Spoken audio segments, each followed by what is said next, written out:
Kami informasikan untuk kondisi Telaga Sunyi, banjir lumpur.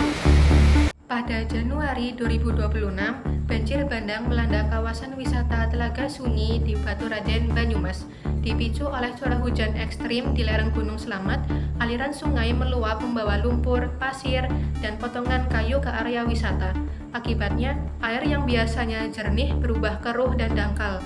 Fasilitas wisata rusak, akses jalan tertutup, dan kawasan Telaga Sunyi terpaksa ditutup sementara demi keselamatan pengunjung. Telaga Sunyi merupakan salah satu destinasi wisata alam unggulan di Kabupaten Banyumas yang berlokasi di kawasan Baturaden, lereng Gunung Slamet. Kawasan ini menjadi sumber penghidupan bagi masyarakat sekitar melalui sektor pariwisata seperti usaha kuliner, parkir, dan jasa wisata. Namun, banjir bandang yang terjadi tidak hanya merusak lingkungan secara ekologis, tetapi juga berdampak langsung terhadap aktivitas ekonomi masyarakat yang bergantung pada sektor tersebut. Jumlah wisatawan menurun drastis dan pendapatan warga sekitar pun ikut terpengaruh. Terus ini kebetulan itu di bawah Pemda? Enggak ya? Berdasarkan hasil observasi wawancara dan kajian pustaka yang kami lakukan, banjir bandang di Telaga Sunyi tidak semata disebabkan oleh faktor alam seperti curah hujan tinggi. Akar permasalahannya juga berkaitan dengan pengelolaan lingkungan dan kesiapsiagaan mitigasi bencana yang belum optimal. Tidak tersedianya sistem peringatan dini, minimnya jalur evakuasi, serta kurangnya papan informasi rawan bencana menjadi bukti bahwa kawasan wisata ini belum siap menghadapi risiko bencana secara memadai. Artinya, dampak yang ditimbulkan bisa lebih diminimalisir jika mitigasi bencana dilakukan dengan lebih baik sebelum kejadian.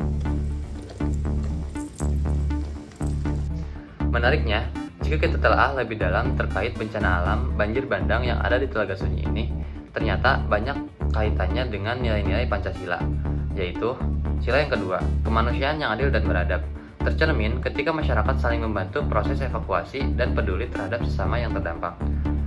Sila yang ketiga, persatuan Indonesia, tampak dari kolaborasi antara warga, relawan, serta pemerintah dalam menangani dampak banjir tersebut.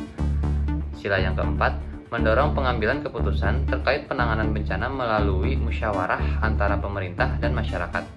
Sementara itu, ada lagi sila yang kelima, keadilan sosial, mengharuskan bantuan dan pemulihan pasca bencana diberikan secara merata kepada seluruh warga yang terdampak. Lalu, apa yang bisa kita lakukan? Ada beberapa langkah konkret yang perlu segera diwujudkan. Pertama, memperkuat sistem mitigasi berbasis kesiapsiagaan seperti penyediaan jalur evakuasi, papan informasi rawan bencana, dan sistem peringatan dini di kawasan wisata. Kedua, meningkatkan kolaborasi antara pengelola wisata, masyarakat, dan pemerintah daerah dalam pengelolaan lingkungan. Ketiga, mendorong forum musyawarah berkala terkait mitigasi bencana agar masyarakat lokal turut berperan dalam mengambil keputusan, bukan sekedar objek kebijakan. Keempat, pemulihan pasca bencana harus memperhatikan keberlanjutan ekonomi masyarakat, bukan hanya perbaikan infrastruktur wisata semata.